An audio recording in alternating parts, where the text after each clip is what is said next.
Futuro do Brasil, pessoal, né? Nós vamos falar sobre isso, sobre a perspectiva desses assuntos iniciais aqui. Então eu vou já adiantando, né? Bolsonaro rebate críticas sobre ida à Rússia. Não fomos para tomar partido de ninguém, né? Vou precisar aqui do meu óculos, aqui, só um minuto. Vamos lá. Meu China Glass. Nesse momento, mais de 1.500 pessoas no início da live aqui. Sejam todos bem-vindos, tá? Bolsonaro, vamos lá? Bolsonaro rebate críticas sobre ida à Rússia. Não fomos para tomar partido de ninguém, tá? Já vai deixando a tua pergunta aí, inclusive. Bolsonaro explicou que sua viagem teve objetivo específico. Eu estou muito feliz, grato ao presidente russo Vladimir Putin. A gente pede a Deus que tenhamos paz na região. Eu até falei lá que o mundo é a nossa casa e Deus está acima de todos, né? Falei a mensagem de paz. Não fomos para tomar partido de ninguém. Nossa missão tinha um objetivo específico, apontou, né? Ele também disse que o encontro com Putin rendeu bons negócios. Alguns levaram para o lado de que eu estava apoiando A, B ou C. Não devia fazer isso. Não devia fazer aquilo. Teve críticas bastante, né? Isso são aspas do presidente, tá? O presidente fala assim mesmo. Viemos para cá, ficaram realmente boas impressões e bons negócios, destacou. A declaração ocorreu após a porta-voz da Casa Branca, Jen Psaki, né, ser questionada sobre a viagem feita por Bolsonaro. Em resposta, a representante do governo dos Estados Unidos afirmou que talvez o Brasil esteja do outro lado de onde está a maioria da comunidade global, né? Pensamento da Casa Branca, não cultivou o aliado, agora tem medo, né? Tem ciúme de perdê-los. Isso acontece, né, pessoal? Até na relação, né? Pessoal, né? Quando alguém está ficando para trás, a pessoa não sai satisfeito, né? Mas o objetivo e o caminho entre países não deve ser o mesmo que um relacionamento, portanto, os departamentos de Estado devem procurar se entender. Afinal de contas, a fala da Psaki deixa muito clara que, segundo a visão dela e provavelmente do Departamento de Estado americano, o Brasil seria alguma espécie de vassalo dos Estados Unidos, precisaria pedir autorização, né, para negociar com outros povos, né, o que é um absurdo, é inaceitável, e é importante, né, que, vamos dizer, o ponto firme do Brasil em defender os seus próprios interesses. Esse é o primeiro ponto que nós devemos tratar. Vamos para o segundo ponto aqui, que é exatamente essa fala que foi citada, né, mas que reflete a porta-voz de um presidente, reflete a fala do próprio presidente, né? E normalmente os presidentes, principalmente os presidentes de espírito mais fraco aqui, como é o amigo Bidê, né, que atualmente está ali como vamos dizer assim, o pessoal usa muito a palavra fantoche, né? Mas é quem está lá representando o sistema que o colocou na cadeira, não tem coragem de pessoalmente falar isso, né? Então ele vai lá e pede para a porta-voz, né? Porta-voz da Casa Branca, Jen Psaki, foi questionada nesta sexta-feira sobre o fato do presidente Bolsonaro, né, ter expressado solidariedade ao presidente Vladimir Putin durante a visita nesta semana ao país. Em sua resposta, ela fez críticas ao regime russo e considerou que a grande maioria da comunidade internacional concorda com os Estados Unidos nessa avaliação. Psaki fez ressalva de que não havia falado sobre a declaração do líder brasileiro com o presidente norte-americano Joe Biden, mas prosseguiu. O que diria é que a grande maioria da comunidade global está unida em sua visão compartilhada de que invadir outro país, tentar tomar parte de suas terras, aterrorizar seu povo, certamente não está alinhado com os valores globais. Eu não sei se ela estava falando do próprio Estados Unidos, tá? Não entendi aqui se era uma autocrítica. Porque, que eu lembre, recentemente isso ocorreu ali, Síria, né? O próprio Iraque, né? E, olha, exemplos não faltam, né? É porque isso faz parte. Eu só estou fazendo essa ressalva, inclusive com um pouco de ironia, não que eu ache que tem algum equívoco nisso e não que eu ache que a Rússia está certa, os Estados Unidos está errado. Eu não penso dessa forma. Eu acredito que cada um desses países manipula a opinião pública conforme o seu próprio vento sopra. E que simplesmente esse pessoal não respeita ninguém fora das próprias fronteiras. Aliás, dentro desses novos valores globais, não respeita nem dentro do seu território, falando do sistema. Então, é uma fala hipócrita, Tudo bem, realmente eu concordo com ela. Nenhum país deveria investir sobre as fronteiras de outros países, tarará, interferir na política, querer impor, inclusive, o seu próprio regime, seja porque, sob qualquer pretexto, ou tentando alegar que aquele país pode ser uma ameaça ao mundo, ou tentando alegar qualquer outro tipo de situação que vai impor a democracia, enfim. Né? Então, essa fala, na verdade, eu gostaria de dizer que serve aos dois polos dessa disputa. Né? Já falei, né? Certamente não está alinhado, aí vem essa conversa toda. Aí ela já coloca o Brasil no mesmo cesto. Eu, em relação à fala do presidente Bolsonaro, nitidamente, não tem nenhuma dúvida que quando o presidente Bolsonaro fala estou solidário ao povo russo, se você quiser aí tapar o sol com a peneira, você pode achar que é qualquer outra coisa. Mas teve alguma grande catástrofe na Rússia? Agora, essa semana? Está tendo algum problema na Rússia, causas naturais? Qual é o problema? Onde a Rússia está inserida no cenário atual? Numa disputa geoestratégica na sua região, né? Onde ela está em oposição à OTAN, portanto, a todo esse pensamento no setor da defesa, principalmente representado pela OTAN. E se você se solidariza com o presidente russo e a Rússia, naturalmente você está declarando apoio. Isso aí, né? Mas, pessoal, o político faz política. Né? E o presidente Bolsonaro falou aquilo que achou conveniente, achou estratégico para o Brasil nesse momento. Então, estou dizendo nem que o presidente Bolsonaro precisa concordar comigo, nem que você precisa concordar comigo. Isso é apenas um fato. Né? Se você, por exemplo, se essa fala estivesse ocorrendo no contexto, por exemplo, que o próprio Putin declarou durante a sua fala inicial em respeito, por exemplo, ao que aconteceu em Petrópolis, pô, normal, ele não está apoiando a política do Bolsonaro, estaria apoiando as vítimas daquela catástrofe. Não é o caso da Rússia. O envolvimento da Rússia nesse momento com dilemas internacionais se diz ali as suas fronteiras. Então, portanto, o Brasil se manifestou ali, né? Moisés, pelo amor de Deus, isso vai causar uma crise internacional. Pessoal, ninguém é bobo, ninguém fica. Não tem ninguém nos Estados Unidos esperando eu falar aqui para saber se é isso ou aquilo. Eu estou conversando com você que é inscrito para se esclarecer. Você continua acreditando, pelo amor de Deus, no que você quiser. Afinal de contas, eu respeito até a tua individualidade. Só estou deixando claro aqui o pensamento.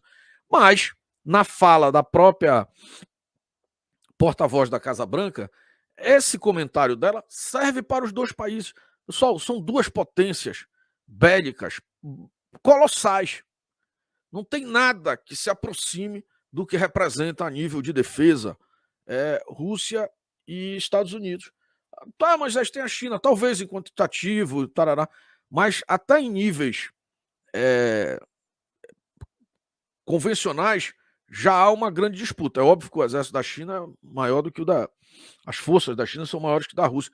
Mas o poderio bélico e o conhecimento técnico, estratégico e autonomia das forças russas, principalmente no setor nuclear, é um negócio colossal. Né? Eu digo isso porque sempre tem um pessoal que é fanzoca aí da China, né? Então, são uma potência também, é óbvio.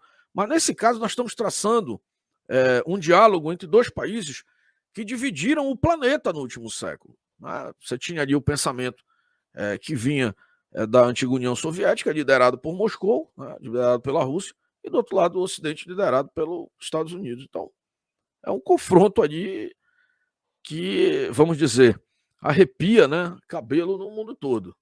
Né? Então, a fala aqui, agora, o presidente Bolsonaro fez o papel dele como chefe de Estado, tirar por menos. Não, só foi lá comprar, fomos lá comprar fertilizantes, e fomos mesmo. Mas o que o americano está preocupado é porque ele entende, por exemplo, o nível dos acordos que foram firmados nessa missão, no setor de defesa, entre o Brasil e a Rússia, que nos permitem, inclusive, abrir um amplo espaço para a aquisição de equipamentos de altíssima tecnologia, ponta no setor da defesa. Né? Aliás, esse acordo é no nível do acordo que o Brasil assinou com os Estados Unidos, porém, os Estados Unidos, no meu entendimento, nunca se colocou como parceiro, e eu falo isso de dentro do setor da base da indústria de defesa, como parceiro efetivo para a produção no Brasil, né, de tecnologias de defesa. Os Estados Unidos, sim, se prontificou e sempre apoiou o Brasil com a venda de equipamentos, inclusive a custos muito baixos, o que possibilitou um aparelhamento e um reaparelhamento do nosso setor da defesa razoável.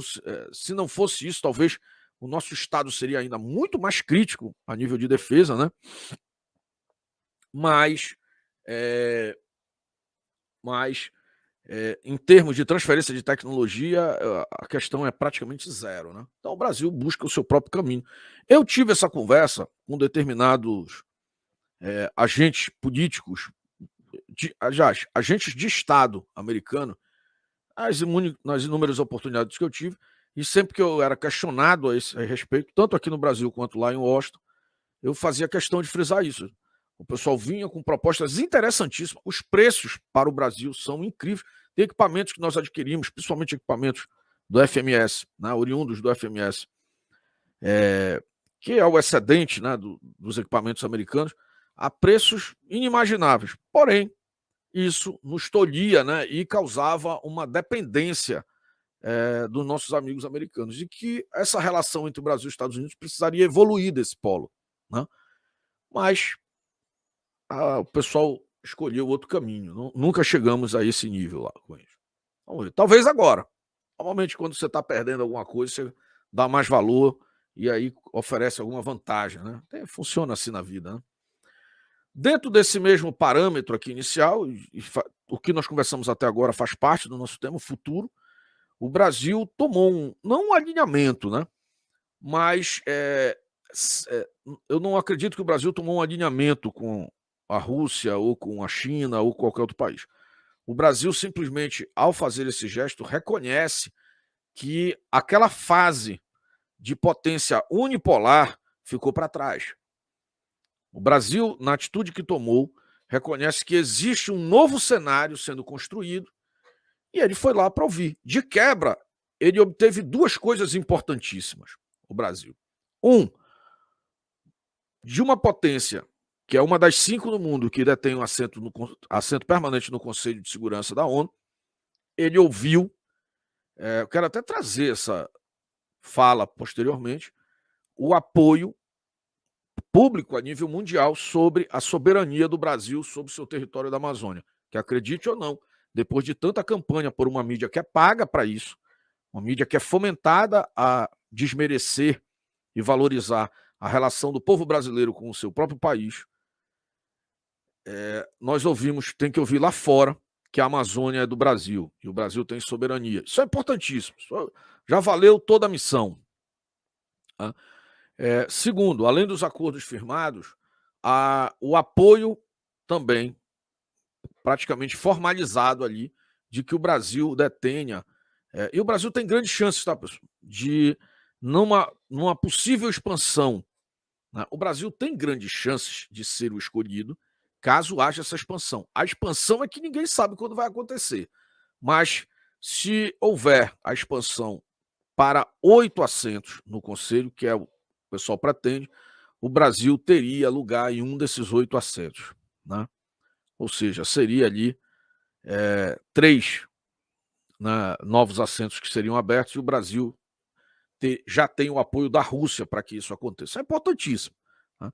Então, essas questões já são muito interessantes.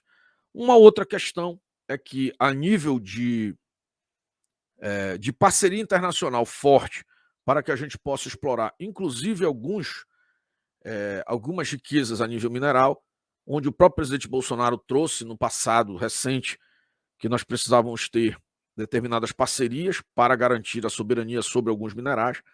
Não é simplesmente sobre alguns minerais, mas sobre a estabilidade econômica e a viabilidade da extração desses minerais. Né? O mineral vai continuar lá, o nióbio continua lá sobre o solo brasileiro, mas você precisa ter viabilidade econômica, o que significa ter demanda externa e alguém que respeite pagar o preço que o Brasil impor a isso, já que o Brasil detém as maiores reservas. Você não faz isso sozinho. Né? A maior prova disso é que o preço de muitos dos minerais de terras raras são decididos em países, em mercados que sequer têm as jazidas. Né? A maior parte, por exemplo, o preço é resolvido lá no Reino Unido, né? que é o centro financeiro ainda do planeta. Centro financeiro para determinação de preço de commodities, é onde a riqueza, mesmo a riqueza que saem dos mercados americanos, acaba tendo destino, né? Ou acaba tendo decisão. Para quem não sabe, por exemplo, banqueiros brasileiros, quando isso acontece muito, não é muito noticiado, mas quando resolvem deixar o Brasil para ter mais estabilidade, eles não vão para os Estados Unidos, eles vão exatamente para o Reino Unido. Assim acontece também com a turma da China, acontece com a turma da Rússia, eles buscam esses mercados estáveis. Né? Vamos lá. Aí, ainda nesse tema, vou pedir para você dar like, se inscrever e compartilhar. Eu vou pegar, ainda no tema, né, na linha, né, do futuro do Brasil, eu vou pegar uma missão do vice-presidente Mourão, né, onde ele, ainda no ano passado, ele sob o comando daquelas pautas da Amazônia, a pedido do presidente da República, fez visitar, juntamente com um conjunto de embaixadores, principalmente da Europa, né, fez visitar ali a região da Amazônica, sobrevoou durante horas. Hoje o presidente tocou nesse assunto, eu resolvi trazer novamente. Eu fui envolvido nesse fórum da Amazônia, eu sempre, esses assuntos que são no tocante da Amazônia ali, eu participo, e isso para nós é uma realidade, mas para o europeu, principalmente, que passa 24 horas sendo manipulado pela mesma mídia, inclusive a nossa mídia nacional aqui, né, a visão deles é totalmente distorcida. Se você conversar, principalmente com americanos ou europeus, sobre a questão da Amazônia, na Ásia ninguém fala sobre isso, tá? Ninguém quer saber da girafa pegando fogo. Mas principalmente você falar na Europa, né, de onde saem as decisões do setor econômico para investimentos, o Brasil é visto como alguém que trata muito mal os seus povos originais e a floresta, enfim. Tudo uma mentira, uma balela. Primeiro que nem essa questão de povos, no meu entendimento, deveria ser pauta. Na verdade, existe um só povo, que é o brasileiro, deveria ser tudo igual, mas a legislação brasileira distorceu muito, né, pelos gestores que vieram, inclusive, antes do presidente Bolsonaro. Não sei se o presidente terá tempo de mexer com isso, não nesse mandato, talvez no segundo mandato poderá atacar isso, né, no futuro, mas é um vespeiro enorme, que foi justamente essa segregação de áreas no Brasil para atender uma minoria da minoria. Nós estamos falando de zero alguma coisa percentual da população brasileira que detém uma grande massa de terra e não são latifundiários, não, pessoal. São principalmente algumas tribos ali assessoradas por organismos internacionais. Aí essa turma foi conquistando isso a partir, né, de brechas e de muita influência, não sei a preço de quê, né? Não posso aqui afirmar isso, posso supor, mas posso afirmar, né? A nível de atitudes do judiciário que acharam, talvez esses caras sejam, sei lá, não dá nem para falar isso sem ser ofensivo, então é melhor nem falar, né? Mas, enfim, hoje 25% do território nacional, equivalente a 4 grandes estados brasileiros, simplesmente são zonas onde são áreas de proteção ambiental, área indígena e tudo mais, onde o Brasil não pode ter acesso às riquezas do seu subsolo. Automaticamente isso afeta toda a economia, principalmente do agronegócio, mas não só do agronegócio. Por exemplo, uma das parcerias importantes que o Brasil estabeleceu lá na Rússia, eu participei dessa reunião lá, foi a participação de empresas russas para ativar o setor de fertilizantes no Brasil, trazendo tecnologia, parcerias, adquirindo uma estrutura subutilizada ou de uso desviado, né, ali no Mato Grosso, para a fabricação de fertilizantes em solo brasileiro. Isso vai ampliar a nossa autonomia, vai ajudar o agronegócio e vai impedir, por exemplo, que países que fornecem isso para nós, China, a própria Rússia, a Belarus, né, caso entre em algum tipo de demanda, algum tipo de conflito, que a gente fique aqui prejudicado nas nossas principais forças, né, motoras de economia, como é o agronegócio. Então, o futuro que o Brasil deve observar é esse futuro onde ele tem autonomia, porque o Brasil tem tudo aqui, e quem impede essa autonomia brasileira é a legislação. Então, é esse o foco que nós devemos ter, inclusive quando formos escolher a nova leva de políticos, tá? Então, para esse primeiro assunto, eu gostaria de fazer só essa análise agora final, né, para a gente fazer um fechamento. Eu explanei aqui alguns temas, falei rapidamente aqui da viagem do presidente à Rússia, já falamos bastante ontem, anteontem, participei ativamente ali, inclusive, interagindo nos fóruns entre o Brasil e a Rússia, né, nos conselhos lá que foram formados, e nós podemos ver que foi uma conversa de muita evolução em relação às anteriores. Eu participei, inclusive, das anteriores, né, dos outros anos, e que agora nós temos algum tipo de parceria que pode nos permitir, num futuro, um ganho de autonomia em setores muito específicos, que estão muito conectados com a própria autonomia nacional de uma maneira geral, que é os setores estratégicos, tanto para exportação, a partir da questão de fertilizantes e tudo mais, que é o nosso agro, a riqueza do Brasil. A imprensa costuma colocar isso como se fosse algum demérito, né? Ah, não, o Brasil é um país meramente agrícola, não se coloca dessa forma. Mas, pessoal, é a base da vida do ser humano, é a comida. Se você domina isso aí, você controla o alimento do mundo, né? Ou parte dessa fatia aí, é um poder embutido. Por que a gente não consegue exercer esse poder, inclusive nos preços dos alimentos? Porque nós não temos, dentro do nosso critério da soberania, nós não temos uma capacidade militar ostensiva, né, para impor determinadas políticas. Esse é o problema, né? Quando você tem determinada força, você consegue se impor, né, naquilo que é o que você mais tem. Imagina se você é o detentor de 80%, 90% de uma determinada jazida rara, né, de minerais não renováveis, se quem vai ditar o preço é o mercador lá no meio do caminho, o intermediário, não. Você tem que ditar as coisas. Então, tem muita coisa aí que o Brasil pode evoluir a partir disso. E o outro setor também que eu considero estratégico, e aí sim, um complementar o outro, né? Houve uma evolução da capacidade de diplomacia brasileira, saiu de alguns cabrestos, né?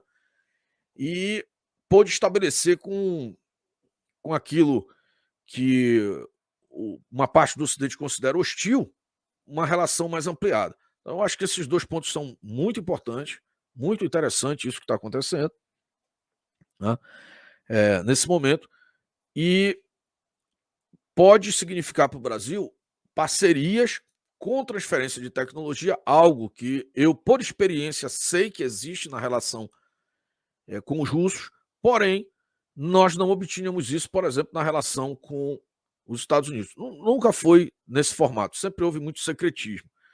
Né? Você obtinha o equipamento finalizado, mas a famosa compra de prateleira, mas não conseguia desenvolvê-lo. Até para você repassar isso para terceiros, uma dificuldade imensa. Né? Bom, a última prova disso que nós tivemos foi a própria questão da aquisição do programa FX2, que terminou com a aquisição do Gripen, onde um dos concorrentes era o F-18 americano. Era, inclusive, mais barato, mais rápido de se obter, enfim, você talvez conseguisse até empréstimo de equipamentos até que as unidades novas fossem fabricadas, e simplesmente não funcionou, porque nós não teríamos autonomia nenhuma sobre o equipamento. Você não consegue nem os scanners de leitura lá para poder fazer ajustes e aperfeiçoar o equipamento. Então, o Brasil busca esse caminho. Em contrapartida, os russos não tem problema em assinar acordos de offset, acordos de transferência de tecnologia com o Brasil. Né? Então, tanto que o Brasil não fechou lá com os americanos, acabou fechando com os suecos, principalmente porque nós somos cofabricantes do Gripen. Né? Muita gente não entende isso, enfim. Mas eu acho que a gente já fez bastante live sobre esse tema. Então, o Brasil e o mundo passam para uma nova fase. O Brasil não reconheceu somente ali a solidariedade à Rússia. O que o Brasil acabou fazendo foi reconhecer o novo cenário geopolítico, onde a multipolaridade, né? Ou seja, você não tem uma única liderança hegemônica mais no mundo, né? Inclusive, eu acredito que isso tenha um impacto no futuro bem próximo na questão econômica, onde os mercados vão começar a negociar entre si. Para muita gente está ouvindo isso agora. Em 2015, quando nós sentávamos nas mesas de negociação com os BRICS, né? Eu faço parte da relação do Brasil dentro dos BRICS, como às vezes como consultor, às vezes como conselheiro, enfim, dependendo do tipo de evento. E lá dentro, isso já é ventilado, acho que desde o nascimento dos BRICS, que é em 2010, 2011 ali, quando a ideia começa a ser disseminada com mais força.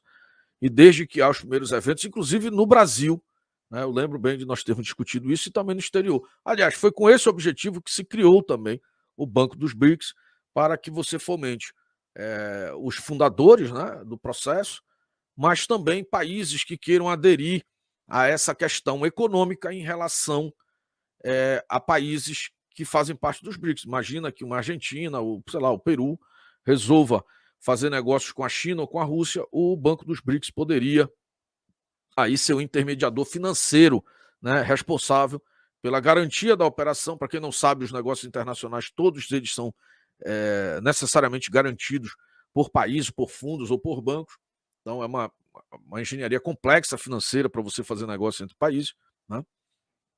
Principalmente no setor da defesa.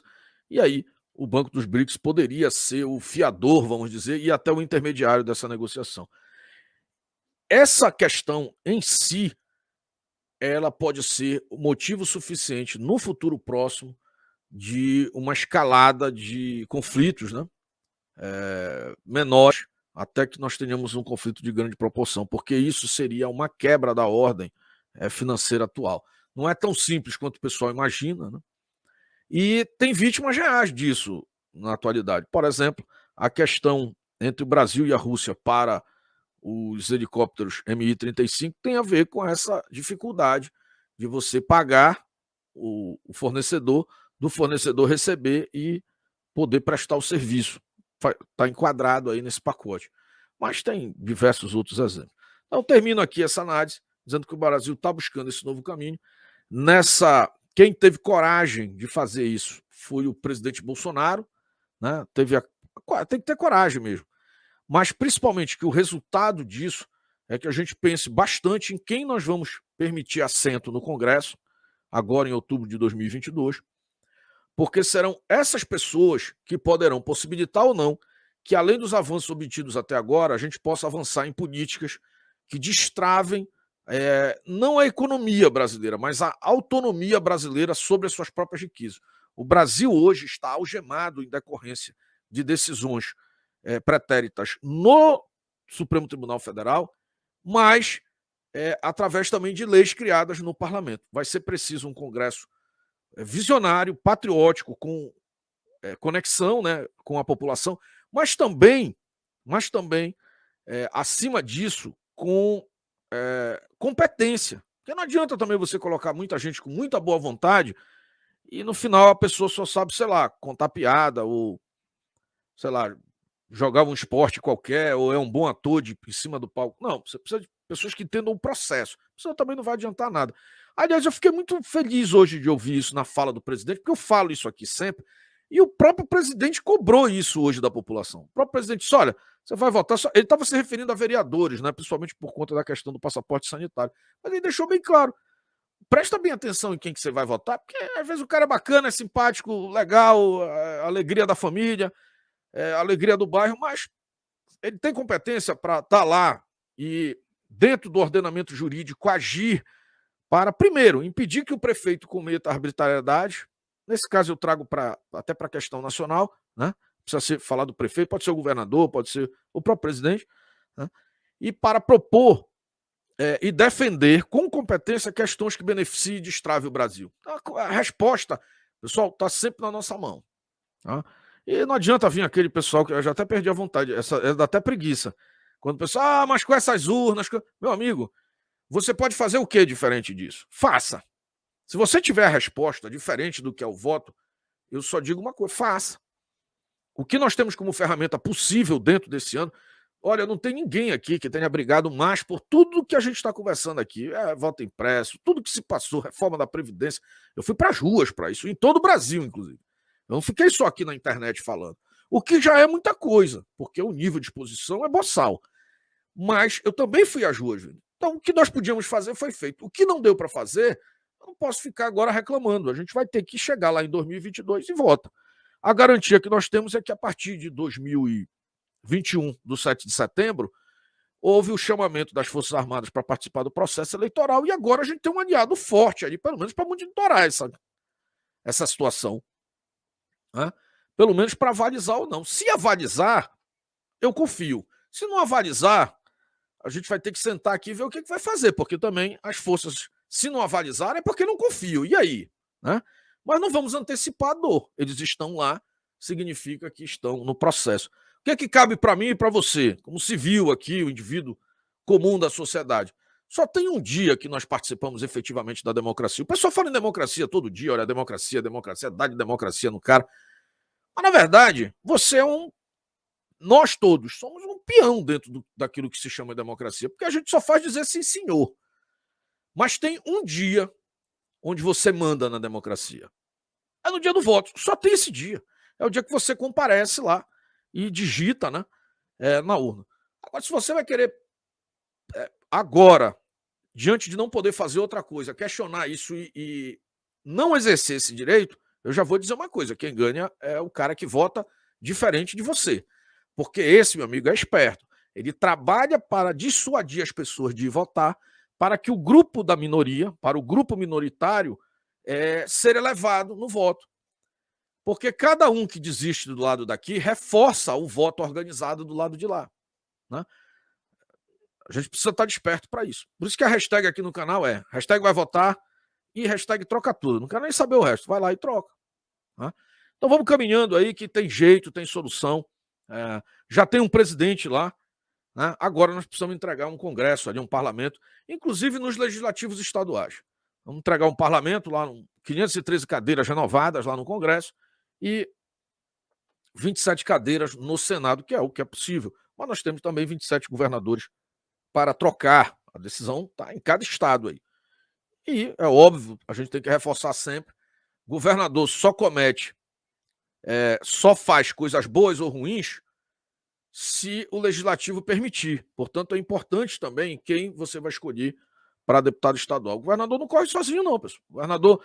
Por que os governadores, vocês já se perguntaram, por que os governadores viraram tiranos? Porque as assembleias legislativas se calaram diante dos absurdos, ou concordando, ou porque estavam comprometidas. Para que isso não aconteça, vai lá e muda. Simples. Né? É a ferramenta que nós temos. Né? Vamos trabalhar então, olha, gostou dessa análise? Dá like, se inscreve, compartilha aqui.